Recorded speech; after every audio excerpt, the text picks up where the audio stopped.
Right, thank you Veeresh. ಡೀಟೇಲ್ಸ್ಗಾಗಿ ವೀಕ್ಷಕರೇ, ರಾಜಕಾರಣಿಗಳಿಗೂ ತಟ್ಟತಾ ಇದೆ ಈ ಎಲ್ಪಿಜಿ ವ್ಯತ್ಯಯದ ಬಿಸಿ. ನೋಡಿ, ವಿಧಾನಸೌಧದಲ್ಲೂ ಕೂಡ ಎಲ್ಪಿಜಿ ಕೊರತೆ ಉಂಟಾಗ್ತಾ ಇದೆ. ವಿಧಾನಸೌಧ ಕ್ಯಾಂಟೀನ್ನಲ್ಲೂ ಕೂಡ ಎಲ್ಪಿಜಿ ಇನ್ನು ಕೇವಲ ಒಂದೇ ದಿನಕ್ಕೆ ಸಾಕಾಗುವಷ್ಟಿದೆ ಅಂತ ಹೇಳಲಾಗ್ತಾ ಇದೆ. ಸೊ ಹಾಗಾಗಿ ಸೌದೆ ಒಲೆ ಉರಿಸೋದಕ್ಕೆ ಪ್ರಯತ್ನ ಮಾಡ್ತಾ ಇದ್ದಾರೆ. ಅಧಿವೇಶನ ನಡೀತಾ ಇದೆ, ವಿಧಾನಸಭಾ ಅಧಿವೇಶನ ನಡೀತಾ ಇದೆ. ಅಧಿವೇಶನದಲ್ಲಿ ಊಟ ಕೊಡೋದಕ್ಕೂ ಕೂಡ ಸಮಸ್ಯೆ ಆಗ್ತಾ ಇದೆ ಅಂತ.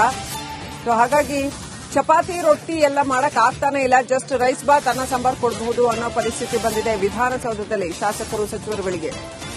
ಇನ್ನು ಬಜ್ಜಿ ಬೋಂಡ ಏನು ಮಾಡಕ್ಕಾಗಲ್ಲ, ಜಸ್ಟ್ ಮಿಕ್ಸ್ಚರ್ ಸ್ಯಾಂಡ್ವಿಚ್ ಇಂಥದನ್ನೇ ಕೊಡಬಹುದಷ್ಟೇ. ಹಾಲಿ ಅವ್ರ ಹತ್ರ ಇರೋ ಸಿಲಿಂಡರ್ ಕೇವಲ 2 ದಿನಕ್ಕೆ ಮಾತ್ರ ಸಾಕಾಗುತ್ತಂತೆ. ಇನ್ನು ಸೌದೆ ಒಲೆಯಲ್ಲಿ ಅಡಿಗೆ ಮಾಡೋದಕ್ಕೆ ವಿಧಾನಸೌಧ ಅಡಿಗೆ ಸಿಬ್ಬಂದಿ ಸಿದ್ದರಾಗ್ತಾ ಇದ್ದಾರೆ. ಅಲ್ಲಿ ಕಾಫಿ ಟೀ ಕೊಡಕ್ಕೂ ಆಗ್ತಾ ಇಲ್ಲ, ಜಸ್ಟ್ ಜ್ಯೂಸ್ ಬಾಟಲ್ ಕೊಡ್ಬೇಕಷ್ಟೇ. ಇಲ್ಲ ನಂದಿನಿ ಫ್ಲೇವರ್ಡ್ ಮಿಲ್ಕ್ ಕೊಡಬೇಕು, ಹಂಗಿದೆ ಪರಿಸ್ಥಿತಿ. ಸ್ಯಾಂಡ್ವಿಚ್ ಕೊಡಬೇಕಾಗತ್ತೆ, ಯಾಕಂತಂದ್ರೆ ಫ್ರೂಟ್ಸ್ ಸ್ಯಾಂಡ್ವಿಚ್ ಕೊಡಬೇಕಾಗತ್ತೆ, ಯಾಕಂತಂದ್ರೆ ಎಲ್ಪಿಜಿ ಕೊರತೆ ವಿಧಾನಸೌಧಕ್ಕೂ ತಟ್ಟಿದೆ.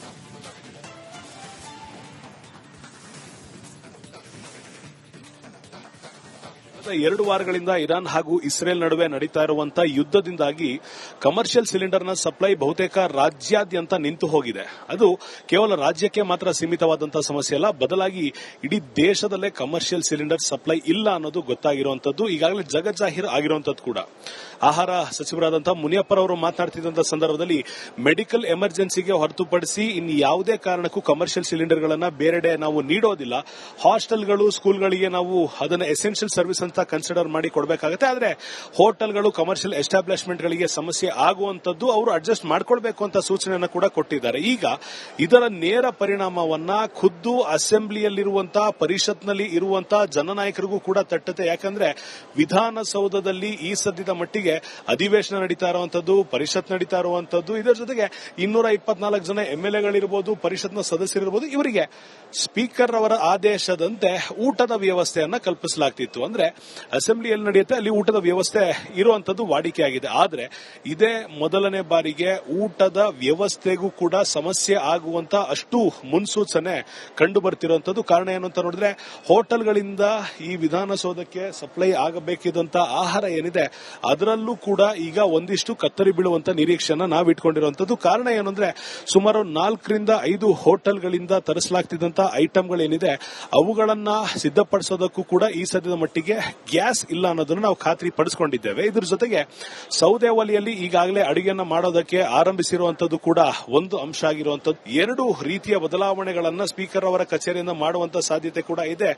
ಎಲ್ಲೆಲ್ಲಿ ಅಡುಗೆಗೆ ನಾವು ಅಗ್ನಿಯನ್ನ ಉಪಯೋಗಿಸೋದಿಲ್ಲ, ಅಂದ್ರೆ ಕುಕಿಂಗ್ ವಿತೌಟ್ ಫೈರ್ ಅಂತ ಏನ್ ಹೇಳ್ತೀವಿ, ಸ್ಯಾಂಡ್ವಿಚ್ ಗಳನ್ನ ಕೊಡುವಂತದ್ದು ಇರಬಹುದು, ಅಥವಾ ಒಂದಿಷ್ಟು ರೆಡಿಮೇಡ್ ಫುಡ್ ಗಳನ್ನ ಕೊಡುವಂತದ್ದು ಇರಬಹುದು, ಕೇವಲ ಬಿಸಿನೀರನ್ನ ಬಳಸಿ ತಯಾರಿಸುವಂತ ಟೆಂಪರರಿ ಫುಡ್ ಅಂತ ಏನ್ ಹೇಳ್ತೀವಿ, ಪ್ಯಾಕೇಜ್ಡ್ ಫುಡ್ ಇರಬಹುದು, ಇದನ್ನ ಕೊಡುವಂತ ಚಾನ್ಸಸ್ ಏನಾದರೂ ಇದೆಯಾ, ಅಥವಾ ಈಗಿರುವಂತ ಮೆನುನಲ್ಲೇ ಬದಲಾವಣೆ ಮಾಡಿ ಮೆನುವನ್ನ ಐಟಮ್ಗಳನ್ನ ಕಡಿಮೆ ಮಾಡುವಂತ ಅಥವಾ ಕತ್ತರಿ ಹಾಕುವಂತ ಕೆಲಸವನ್ನ ಮಾಡ್ತಾರಾ, ಅಥವಾ ಏನಾದರೂ ಸರ್ಕಾರ ಈ ಸದ್ಯದ ಮಟ್ಟಿಗೆ ಕಮರ್ಷಿಯಲ್ ಸಿಲಿಂಡರ್ಗಳನ್ನ ತರಿಸಿಕೊಂಡು ಅಡುಗೆಯನ್ನ ಮಾಡಿಸಿ ಶಾಸಕ ಸಚಿವರಿಗೆ ಕೊಡುತ್ತೆ. ಇಂಥ ಅನೇಕ ಪ್ರಶ್ನೆಗಳು ಇರೋದ್ರಿಂದ ಯಾವ ರೀತಿ ವಿಧಾನಸಭೆ ಇದಕ್ಕೆ ಸಿದ್ಧವಾಗಿದೆ, ಯಾವ ರೀತಿ ಸ್ಪೀಕರ್ ಕಚೇರಿ ಇದಕ್ಕೆ ಸಿದ್ಧವಾಗಿದೆ, ಯಾವ ರೀತಿ ಇಲ್ಲಿರುವಂತಹ ಮೆಂಬರ್ಗಳಿಗೆ, ಸಚಿವರಿಗೆ ಊಟದ ವ್ಯವಸ್ಥೆಯನ್ನ ಮಾಡ್ತಾರೆ ಅನ್ನೋದು ಒಂದ್ ಕಡೆ ಪ್ರಶ್ನೆ ಆಗಿದ್ರೆ, ಖಂಡಿತವಾಗಿಯೂ ರಾಜ್ಯದ ಜನರಿಗೆ ತಟ್ಟಿರುವಂತಹ ಬಿಸಿ ಈ ಸದ್ಯದ ಮಟ್ಟಿಗೆ ಬಜೆಟ್ ಅಧಿವೇಶನಕ್ಕೂ ತಟ್ಟುತ್ತೆ ಅನ್ನೋ ಒಂದು ಸಂಶಯ ಏನಿತ್ತು.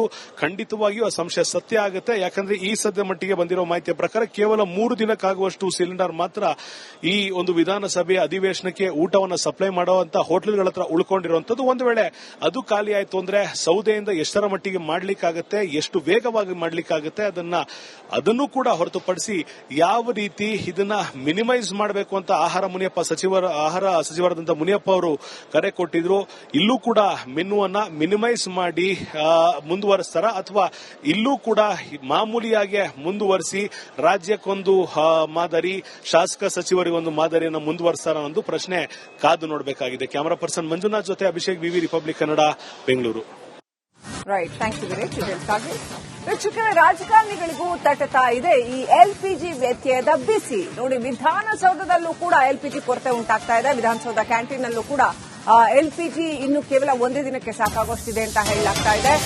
ಸೊ ಹಾಗಾಗಿ ಸೌದೆ ಒಲೆ ಉರಿಸೋದಕ್ಕೆ ಪ್ರಯತ್ನ ಮಾಡ್ತಾ ಇದ್ದಾರೆ. ಅಧಿವೇಶನ ನಡೀತಾ ಇದೆ, ವಿಧಾನಸಭಾ ಅಧಿವೇಶನ ನಡೀತಾ ಇದೆ. ಅಧಿವೇಶನದಲ್ಲಿ ಊಟ ಕೊಡೋದಕ್ಕೂ ಕೂಡ ಸಮಸ್ಯೆ ಆಗ್ತಾ ಇದೆ ಅಂತ. ಸೊ ಹಾಗಾಗಿ ಚಪಾತಿ ರೊಟ್ಟಿ ಎಲ್ಲ ಮಾಡಕ್ ಆಗ್ತಾನೆ ಇಲ್ಲ. ಜಸ್ಟ್ ರೈಸ್ ಬಾತ್ ಅನ್ನ ಸಾಂಬಾರ್ ಕೊಡಬಹುದು ಅನ್ನೋ ಪರಿಸ್ಥಿತಿ ಬಂದಿದೆ ವಿಧಾನಸೌಧದಲ್ಲಿ ಶಾಸಕರು ಸಚಿವರುಗಳಿಗೆ. ಇನ್ನು ಬಜ್ಜಿ ಬೋಂಡ ಏನು ಮಾಡಕ್ಕಾಗಲ್ಲ, ಜಸ್ಟ್ ಮಿಕ್ಸ್ಚರ್ ಸ್ಯಾಂಡ್ವಿಚ್ ಇಂಥದನ್ನೇ ಕೊಡಬಹುದಷ್ಟೇ. ಹಾಲಿ ಅವ್ರ ಹತ್ರ ಇರೋ ಸಿಲಿಂಡರ್ ಕೇವಲ 2 ದಿನಕ್ಕೆ ಮಾತ್ರ ಸಾಕಾಗುತ್ತಂತೆ. ಇನ್ನು ಸೌದೆ ಒಲೆಯಲ್ಲಿ ಅಡಿಗೆ ಮಾಡೋದಕ್ಕೆ ವಿಧಾನಸೌಧ ಅಡಿಗೆ ಸಿಬ್ಬಂದಿ ಸಿದ್ದರಾಗ್ತಾ ಇದ್ದಾರೆ. ಅಲ್ಲಿ ಕಾಫಿ ಟೀ ಕೊಡಕ್ಕೂ ಆಗ್ತಾ ಇಲ್ಲ, ಜಸ್ಟ್ ಜ್ಯೂಸ್ ಬಾಟಲ್ ಕೊಡ್ಬೇಕಷ್ಟೇ. ಇಲ್ಲ ನಂದಿನಿ ಫ್ಲೇವರ್ಡ್ ಮಿಲ್ಕ್ ಕೊಡಬೇಕು, ಹಂಗಿದೆ ಪರಿಸ್ಥಿತಿ. ಸ್ಯಾಂಡ್ವಿಚ್ ಕೊಡಬೇಕಾಗತ್ತೆ, ಯಾಕಂತಂದ್ರೆ ಫ್ರೂಟ್ಸ್ ಸ್ಯಾಂಡ್ವಿಚ್ ಕೊಡಬೇಕಾಗತ್ತೆ, ಯಾಕಂತಂದ್ರೆ LPG ಕೊರತೆ ವಿಧಾನಸೌಧಕ್ಕೂ ತಟ್ಟಿದೆ.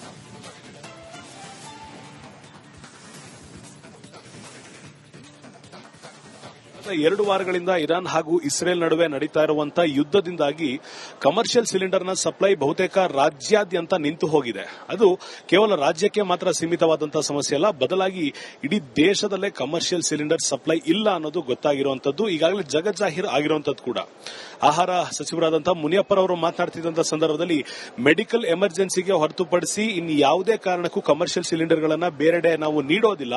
ಹಾಸ್ಟೆಲ್ಗಳು, ಸ್ಕೂಲ್ಗಳಿಗೆ ನಾವು ಅದನ್ನ ಎಸೆನ್ಷಿಯಲ್ ಸರ್ವಿಸ್ ಅಂತ ಕನ್ಸಿಡರ್ ಮಾಡಿ ಕೊಡಬೇಕಾಗುತ್ತೆ. ಆದ್ರೆ ಹೋಟೆಲ್ಗಳು, ಕಮರ್ಷಿಯಲ್ ಎಸ್ಟಾಬ್ಲಿಷ್ಮೆಂಟ್ಗಳಿಗೆ ಸಮಸ್ಯೆ ಆಗುವಂತದ್ದು ಅವರು ಅಡ್ಜಸ್ಟ್ ಮಾಡ್ಕೊಳ್ಬೇಕು ಅಂತ ಸೂಚನೆಯನ್ನ ಕೂಡ ಕೊಟ್ಟಿದ್ದಾರೆ. ಈಗ ಇದರ ನೇರ ಪರಿಣಾಮವನ್ನ ಖುದ್ದು ಅಸೆಂಬ್ಲಿಯಲ್ಲಿರುವಂತಹ, ಪರಿಷತ್ನಲ್ಲಿ ಇರುವಂತಹ ಜನನಾಯಕರಿಗೂ ಕೂಡ ತಟ್ಟುತ್ತೆ. ಯಾಕಂದ್ರೆ ವಿಧಾನಸೌಧದಲ್ಲಿ ಈ ಸದ್ಯದ ಮಟ್ಟಿಗೆ ಅಧಿವೇಶನ ನಡೀತಾ ಇರುವಂತದ್ದು, ಪರಿಷತ್ ನಡೀತಾ ಇರುವಂತದ್ದು, ಇದರ ಜೊತೆಗೆ 224 ಜನ MLAಗಳಿರ್ಬೋದು, ಪರಿಷತ್ನ ಸದಸ್ಯರಿರ್ಬೋದು, ಇವರಿಗೆ ಸ್ಪೀಕರ್ ಅವರ ಆದೇಶದಂತೆ ಊಟದ ವ್ಯವಸ್ಥೆಯನ್ನ ಕಲ್ಪಿಸಲಾಗ್ತಿತ್ತು. ಅಂದ್ರೆ ಅಸೆಂಬ್ಲಿಯಲ್ಲಿ ನಡೆಯುತ್ತೆ, ಅಲ್ಲಿ ಊಟದ ವ್ಯವಸ್ಥೆ ಇರುವಂತದ್ದು ವಾಡಿಕೆಯಾಗಿದೆ. ಆದ್ರೆ ಇದೇ ಮೊದಲನೇ ಬಾರಿಗೆ ಊಟದ ವ್ಯವಸ್ಥೆಗೂ ಕೂಡ ಸಮಸ್ಯೆ ಆಗುವಂತ ಅಷ್ಟು ಮುನ್ಸೂಚನೆ ಕಂಡು ಬರ್ತಿರುವಂತದ್ದು. ಕಾರಣ ಏನು ಅಂತ ನೋಡಿದ್ರೆ, ಹೋಟೆಲ್ಗಳಿಂದ ಈ ವಿಧಾನಸೌಧಕ್ಕೆ ಸಪ್ಲೈ ಆಗಬೇಕಿದ್ದಂತ ಆಹಾರ ಏನಿದೆ ಅದರಲ್ಲೂ ಕೂಡ ಈಗ ಒಂದಿಷ್ಟು ಕತ್ತರಿ ಬೀಳುವಂತ ನಿರೀಕ್ಷೆಯನ್ನ ನಾವು ಇಟ್ಕೊಂಡಿರುವಂತದ್ದು. ಕಾರಣ ಏನಂದ್ರೆ, ಸುಮಾರು 4 ರಿಂದ 5 ಹೋಟೆಲ್ಗಳಿಂದ ತರಿಸಲಾಗ್ತಿದ್ದಂತ ಐಟಂಗಳೇನಿದೆ